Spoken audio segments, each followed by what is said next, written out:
A person that's not interested in you and never has any intention on building a real, genuine relationship with you will still continue to guard you as a resource. Hi, my name is Dr. Natalie Jones. I have been counseling people who are victims and perpetrators of abuse and everything in between for many years now. And in working with people who are in toxic and abusive relationships, there's always this sort of confusion by a victim, right, who's experienced abuse and has been in a relationship with a toxic person, sometimes for years. And one of those things is like, oh, this person was always jealous if anyone would ever look in my direction. They would always get extremely close to me, or they'd come back and they'd act like they wanted to be with me and make me all of these promises, and then they'd go back to discarding me again. And so there's sort of that yo-yoing effect in the relationship.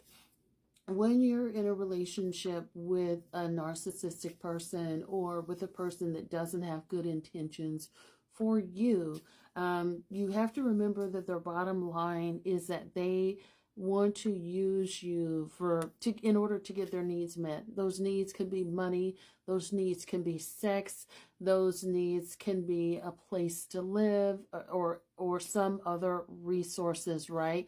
And so I would say it's money, sex, or resources, or maybe all of the above. And so what tends to happen is people mistake authenticity. They mistake the genuine desire, a person's genuine desire to be in a relationship with them, because that person may appear to be jealous anytime someone else looks at them, right? And so because someone is, if you look at it this way, a person can be jealous just because they don't want anyone else to tap into their resources. They don't want anybody else to have access to their money, their sex, or their resource. Well, even if they're done with it, it's kind of like, when you have a toddler that has a bunch of toys, and, some of those toys that toddler doesn't even play with anymore. But you invite another little kid over, and that kid wants to play with a toy that maybe that toddler hasn't touched in a few months. All of a sudden, that toddler wants that toy back, and that toddler is throwing a tantrum. It's my toy, it's mine.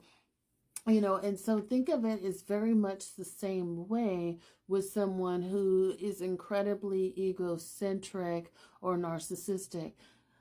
They don't want you, but they don't want anybody else to have you either. They want your resources available for them anytime they choose to come back. That's why there's always a foot in the door. Even when they're gone, they want to be greedy and selfish. And so therefore they want you to be giving them attentions by mourning over their relationship and wanting them back. And they don't care, how you're doing in your own life, if you're happy or if you're fulfilled. They just want you single and waiting in the wings. And it doesn't matter if it's for years, at a time, or if it's until the end of your days. They just want you there all to themselves. And even if there's no one there filling that spot, even if your mental health is bad, even if they know that you long for companionship, and chances like that, people like that already know what you want, and they're kind of dangling the carrot in front of the donkey. They intend on being cruel by withholding the things that you want, all while tapping into everything that they want from you. And they will chase anybody away. That's why, like, when people break up with someone and then, they start to heal and then they start to move on, that's why people spin the block and come back, because they know through stalking and checking up on you and monitoring you somehow that you're healing and that you're moving on. And they don't want that. They want you to be stuck on them. They always want to have access to you. And that's why being a baby mama is such a dangerous thing, or a parent, because people use the children, unfortunately, to get access or have continued access for that person until the end of days, right?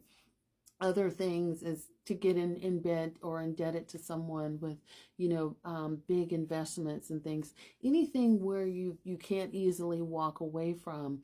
That person knows that, hey, if I come back at any time, all I have to do is say those words that you've always wanted to hear, make those empty promises that you begged me for years, or do a minimum amount of work to pretend as though I'm interested in rekindling things with you. And that way, that's a surefire way to make sure that you're stuck on me and that you will never, ever, ever move on. You will never, ever, be more invested into your own happiness.